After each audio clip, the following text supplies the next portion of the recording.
Welcome to the Artist Advisory Hotline, the podcast for artists who want valuable guidance and honest answers on how to grow their careers and develop their new project from leading art world experts and artists. Here's your host and founder of the Artist Advisory, Marina Press Granger. Tune in as she gets you the answers you deserve.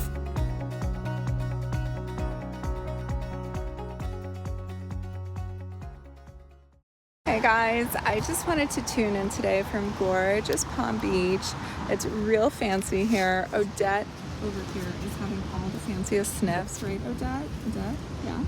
Yeah. And we are just taking a walk on the beach in the morning, and I wanted to tune in and give you a quick intro to this episode that we're going to re-air from 2022.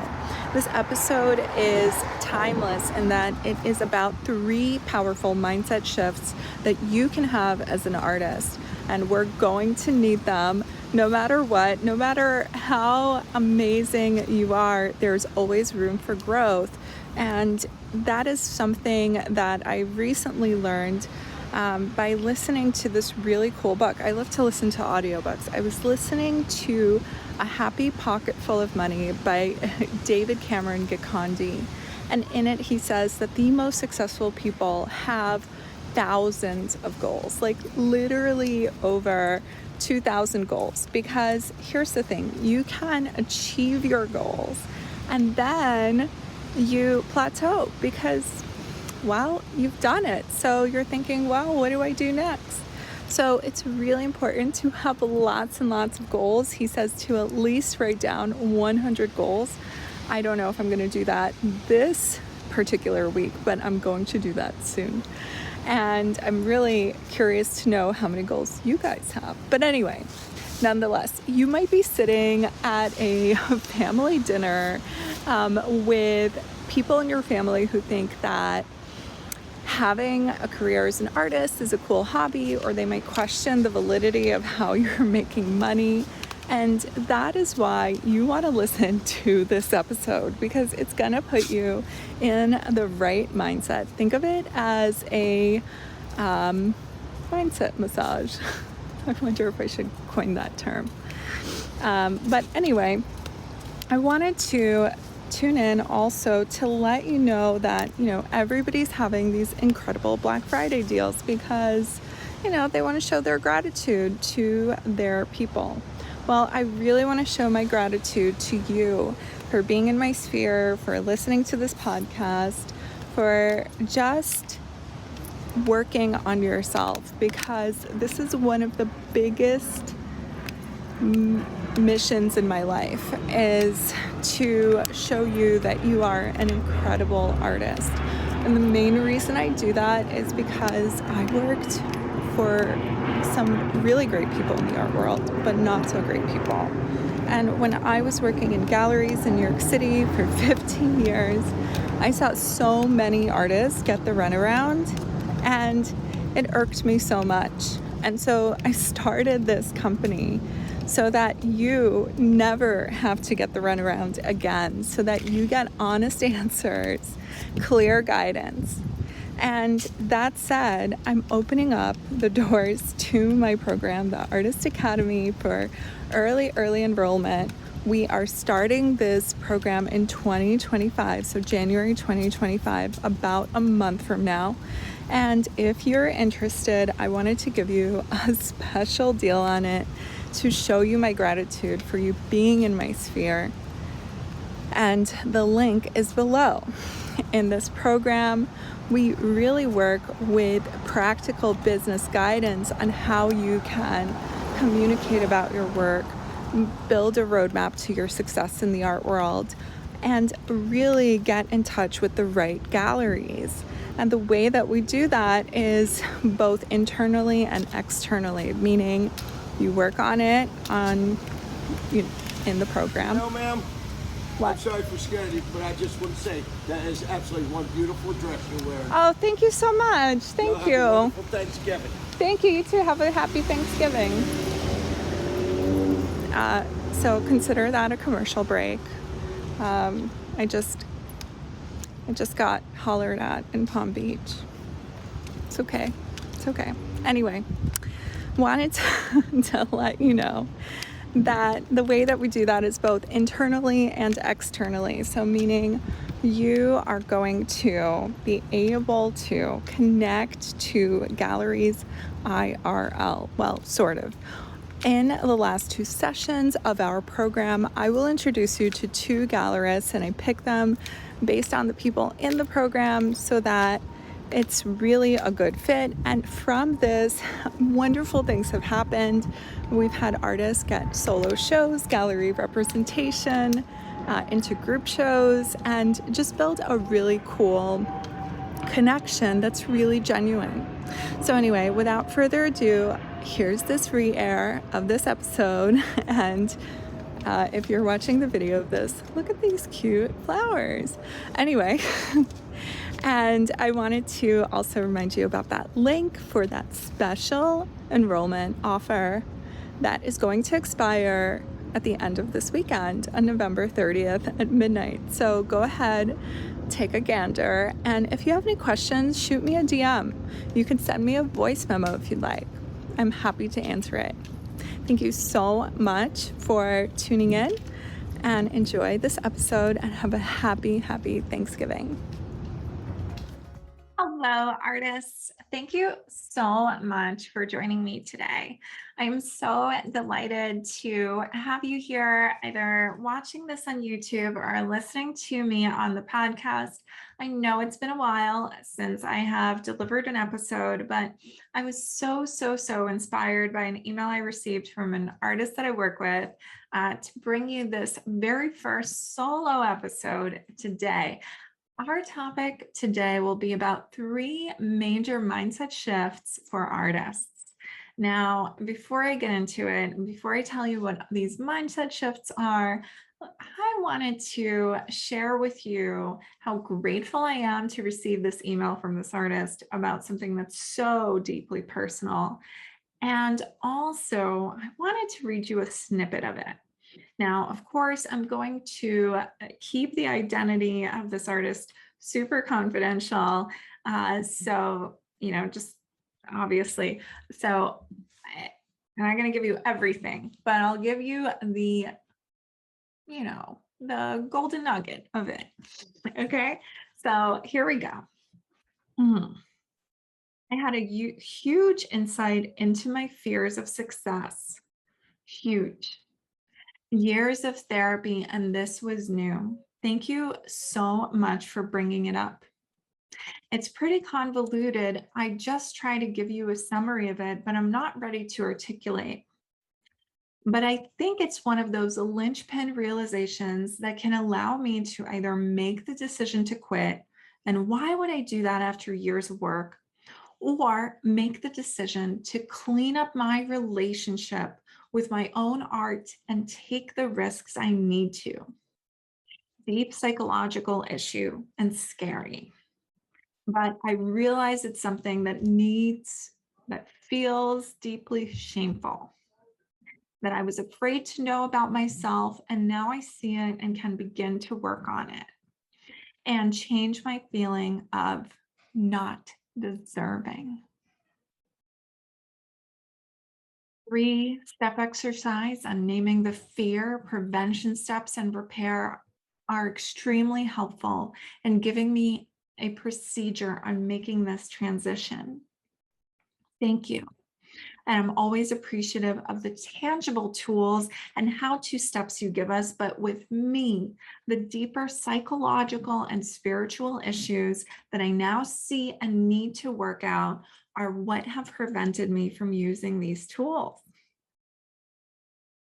Now, how beautiful is that? And what really inspired me here is to share the mindset shifts that I was working on with this artist with you, so that you can start to truly understand how great it is that you're an artist, that you will feel empowered, and you will go ahead and use all the tangible tools that I am teaching you as much as you can. Because while I do teach you a lot of tangible tools, there are many other intangible feelings that come along with it. And it's important to address them so that you are doing everything with confidence.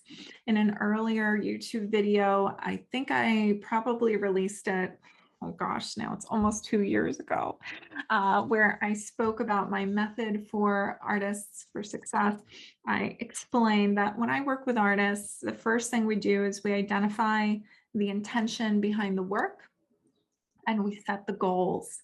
The second thing we do is we work on the mindset of the artist to make sure that they're not sabotaging in any way, right? And that they are truly confident and feeling deserving. And then we go in to work on the artist's presentation of their work, their online presence, any sort of tools that they need to put together for other types of presentation of their work, whether it's via email or a book or whatever, because it's important to have the intention clear. It's important to be in the right mindset before you even work on your presentation, because guess what? You're only going to present the work at the level that you feel it needs to be presented at, right?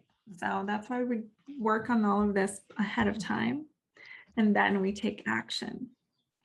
So I know you're at the edge of your seat. You're wondering, hey, Marina, what are these 3 mindset shifts you're talking about?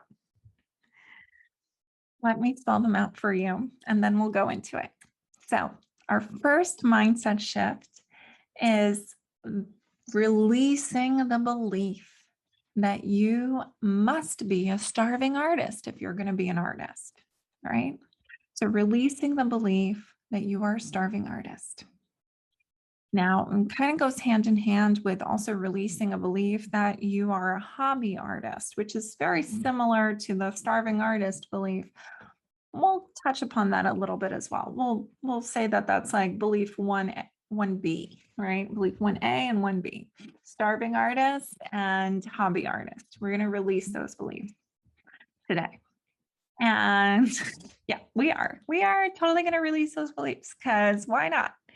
And then our second mindset shift is believing and feeling like you are deserving of what you want, because if you don't believe you deserve it, guess what? You're not going to get it. You will only get what you feel you deserve. So we're going to talk about that as well. And our third mindset shift is releasing fear, right? And it's going to start with releasing the fear of rejection. We'll talk about that a little bit longer as well, because ultimately, I don't know if you're going to get to the end of this episode, but I bet you will, right? But if you don't, the one thing I want you to take away here from this is that you are the only one who can reject yourself. Okay, rejection is at the very core is only important when you are the one who's rejecting yourself. And we'll also go into this 3-step exercise that this artist was writing to me about that helped them so much. It's a 3-part exercise by Tim Ferriss, who is a motivational speaker, about fear setting, about figuring out what your fear is and releasing it. Okay, so let's get into it. Let's go into the very first mindset shift that we're going to have. Okay. First mindset shift is releasing this belief that you are inevitably going to be a starving artist, right? Now, where does this belief come from? It comes from growing up and hearing that, hey, if you want to be an artist, that's cool. You should maybe consider that as a hobby, because artists don't make money, and you might as well just go and be a doctor or a lawyer and something tangible, something that's in demand, because art is not in demand. And that's why, it's so hard to be an artist. Now, this is something that is so personal to me too, because I grew up in an immigrant family. As a matter of fact, we came to New York City from the Soviet Union in the early 90s. I'm from Ukraine, and my grandparents raised me. My grandparents lived through World War II as Jews in Europe. So I totally don't blame them for this, because they were really doing exactly what it is that they're supposed to be doing, which is watching out for me. But they had these beliefs from a totally different time. And my mom as well, she had very similar beliefs from, again, a totally different time and place. We are now living in a world where art is so crucial for people, right? And back then it wasn't. So, I mean, it was, but not to the scale that it is now. Think about how much more time everyone is spending at home now than they did before. I mean, people are working from home, right? There was this huge pandemic. I don't know if we like totally remember it, but anyway, there's this huge pandemic and all these people are working at home, and all of a sudden they're looking at their walls, they're looking at their surroundings. They're those that are able to, they're redecorating, they are buying art, and art on all scales and levels and price points. So really, really, it is so much more valuable for you. Well, I don't want to say valuable, but okay, sure. It's so much more valuable for you to know now how important and in demand art is. But even before the pandemic, right, we could say that this belief that if you're an artist, you are going to be a starving artist is incorrect. Okay, and I can tell you, because I've seen it firsthand, I've worked with artists that sell their paintings for 6 figures, okay? And you might not even know who they are if I told you their names, because they're not as famous as Jeff Koons. And what's important is that you don't have to be that famous to make an impact and to sell your work at a high price. You just have to be with the right audience, right? So truly releasing this belief and understanding that, you know, just because you're an artist doesn't mean you have to be starving, okay? You can make a really handsome living as an artist, but only if you feel like it's possible and that you deserve it, right? And we're going to talk about that as well. But this belief of being a starving artist, this is something that I'm sure you have heard growing up. You know, I'm sure this is something that your parents probably told you, or your teachers, or you've heard it kind of echoing. And it is something that is so vital for you to believe, release the belief of, right? It's so vital for you to release this, because if you believe it, you're going to have thoughts, automatic thoughts that influence how you're going to act in life, what you're going to do, that are going to sabotage anything that is on the contrary of that belief. So if you really believe, right, if you're conditioned to believe that if you're an artist, you're going to be a starving artist, so you could find ways to not sell your work. As a matter of fact, you might think that it's okay to sell your work that you made so diligently for just a few $100s when it's worth a few $1,000s or more, right? So believing that you will be a starving artist if you're an artist, this is something that we need to let go of. So one thing that I can tell you is the most important thing is, where in your day-to-day life do you see that you are sabotaging making money as an artist, right? Are you not answering an inquiry? Are you not following up to an inquiry that you receive? Are you not even making the offer or telling people that the work is available or showing that it's available? Now, of course, I really advise you to be mindful when you tell people that your work is available. So don't just have everything available on your website if you want to work with a gallery, because then you're truly competing with the gallery. And there's so many, it's kind of like a case by case basis on telling people whether or not the work is available and what the price is. But really think to yourself, if someone is inquiring, are you answering that inquiry in a way where you feel empowered and like the work is deserving of being sold? Or are you saying something like, oh, I'll give you 100% off, just take it? Really think about that. Now, the second mindset shift comes from this starving artist belief, right?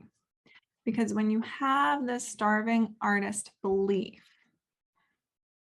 what happens is you start to think, hey, I don't deserve to sell. I don't deserve to show anywhere. I don't deserve to be part of the conversation. I don't deserve gallery representation. You can go snowball into a big undeserving avalanche, right? We don't want to do that. So, because you will get what you think you deserve. I know, mind blowing. But truly, you will get what you think you deserve. And so it's really valuable for you to know your self-worth, how hard you have worked to get to where you are, and truly feel like you deserve what you want. Now, an exercise that I will suggest to you, just so you can see where you're not deserving certain things. And let me tell you, when you feel like you don't deserve it, you will almost, you might short circuit in your mind where you're thinking, how could I possibly deserve this? I just cannot compute, right? So here's a little exercise that I want you to do. Make 2 columns, right? In the first column, you'll write down what you deserve. And the second column is what other artists deserve, okay? And now what are those categories that you're going to write about? So there should be a category on how often you show, how much you sell your work for, how often you sell your work, whether you feel like you deserve recognition, acknowledgement, press, residencies, awards, and all of these things versus other artists. All right. So if you make these 2 columns and there's a huge disparity in what you think you deserve versus what other artists deserve, then you need to work on some deservingness. And working on that deservingness, again, comes deeply from within you.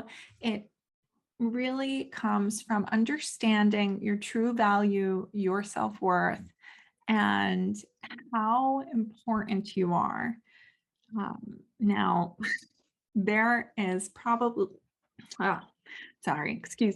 there is probably going to be a feeling that you get where you're wondering, hey, is this deservingness or is this entitlement? I know that's a feeling that I got when I thought about this at first, because I thought, hey, I don't want to be entitled.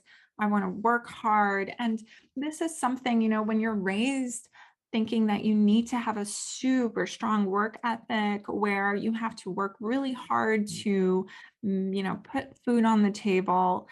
This really comes from scarcity and lack, right? And that's kind of, unfortunately how I was raised. But again, I'm not going to go into that too much because I've been working on letting go of these beliefs. Right now in our society with all that's going on, I gotta say, I feel so grateful that I pretty much live in the lap of luxury compared to how my grandparents were living, and certainly how things are going right now in my home country, right? So I feel very, very lucky. And you should too, if you're in a space where you're not worried about being, bombed. So anyway, real talk. So that entitlement, right? That feeling of entitlement can come up for you if you've been raised to think that you need to have a super strong work ethic. And that's not necessarily something that we fully need to have right now. You just need to work smarter, not harder.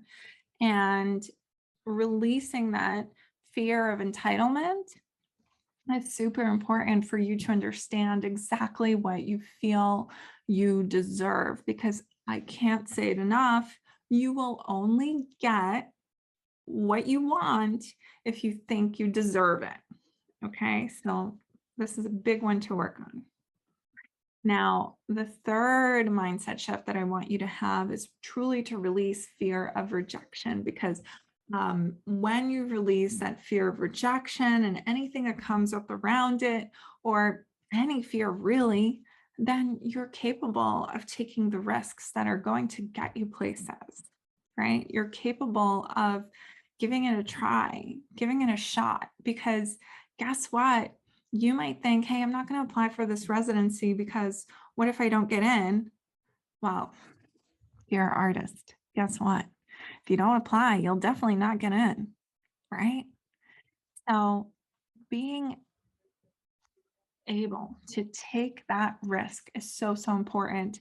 So the 3-step exercise that this artist who wrote me this email was talking about is an exercise by this motivational speaker and entrepreneur. His name is Tim Ferriss, and it's a 3-step exercise on removing fears. He calls it fear setting, and he's got a great TED Talk about it, but it's super, super helpful because a lot of our anxieties come from this place of where we feel like, something can go wrong or you did something wrong. So let's dispel all of that. So let me tell you what this exercise is. Now, wait a minute. Before I get into it, I want to tell you something else. I want to tell you that the biggest fear of all is arguably the fear of rejection. And this fear is kind of interesting because ultimately you're the only one who can truly reject you and yourself, right? You're the only one who can reject you. No one else. We have this huge fear of rejection because millennia ago, when our ancestors were living in caves and hunting and living in these, before the Ice Age, right? We wouldn't be able to survive on our own. As a matter of fact, if we went out on our own, if we were cast out from our communities, we would probably starve to death or be eaten by a wild animal or something like that. So the fear of rejection is one that is rooted so, so deeply in us because we're truly afraid of rejection as much as we're afraid of losing our lives, because millennia ago, that was the thing. You would truly lose your life if you were rejected. This isn't exactly the case now when you're applying to a group show. So it's okay. You can apply to a group show. And if you don't get in, hey, that's cool. As long as you are truly happy with what you're doing, you are going to find the group show for you, right? You're going to find the audience, the community, the place for you, and you won't feel that fear when you're being rejected. And maybe you won't even get rejected, but it's something for you to consider. And this is a big thing, right? Now, this 3-step exercise that I'm kind of putting off telling you about because I'm so worried I'm going to screw it up. So let's practice this. All right. I'm going to put this into practice. But as an example of showing you this fear setting exercise. But anyway, so this is how you do it. Okay. And now we hear a siren outside my building. I don't know if you guys can hear it on the recording, but I always say whenever there is a siren, it's a sign from the universe that whatever you're saying is super important. So it's like an alarm saying like, wake up, listen. So, okay, the fear setting exercise. Here's what it is. You make 3 columns. In the first column, you list your fears. In the second column, you list how you can prevent the fearful thing from happening, right? And in the third column, you list the way that you can repair the thing if it happened, the fear if it happened, right?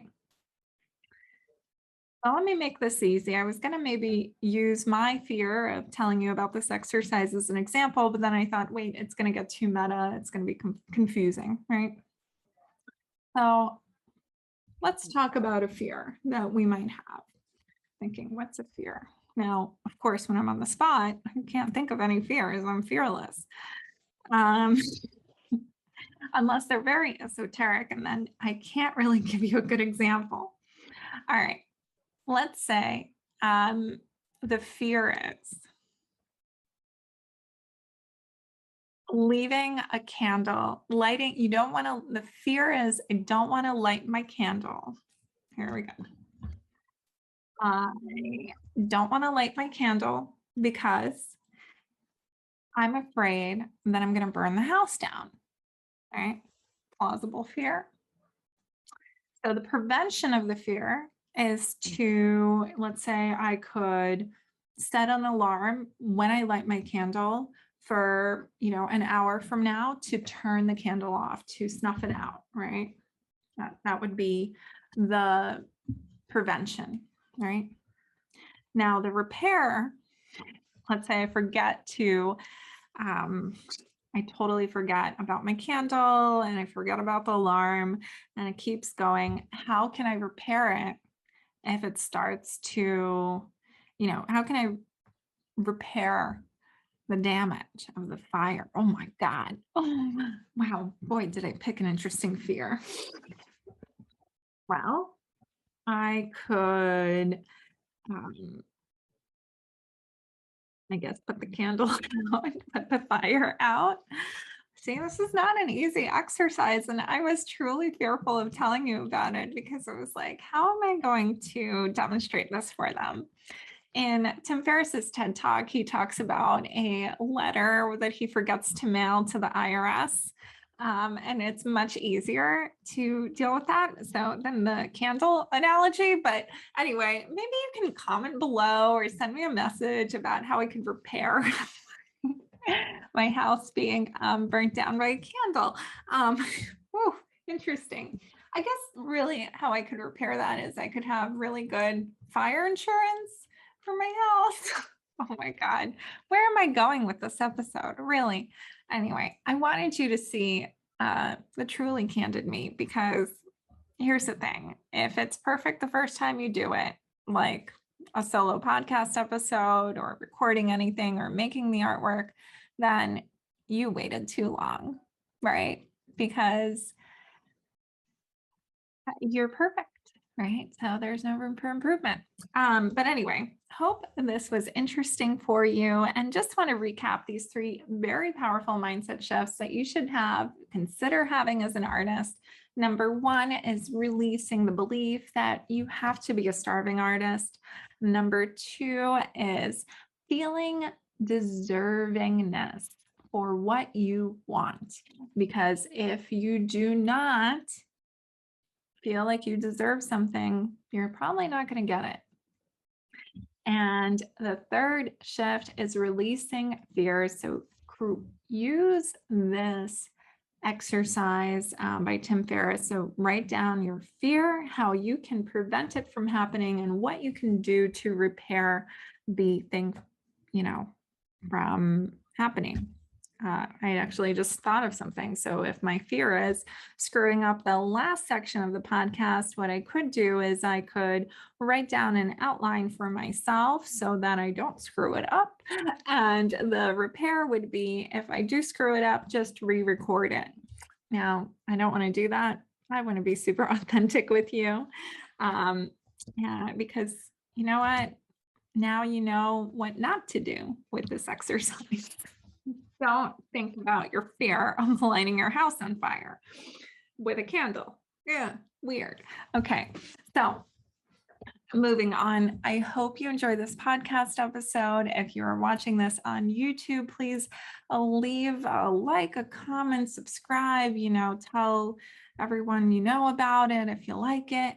And if you're listening to this as a podcast, then please, please, please rate the podcast, preferably 5 stars.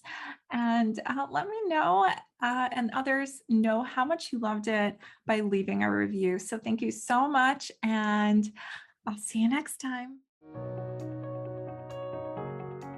Thank you so much for listening. Support your community by sharing this podcast, leaving a review, and follow the Artist Advisory on Instagram at @the_artist_advisory, and visit us online at www.theartistadvisory.com.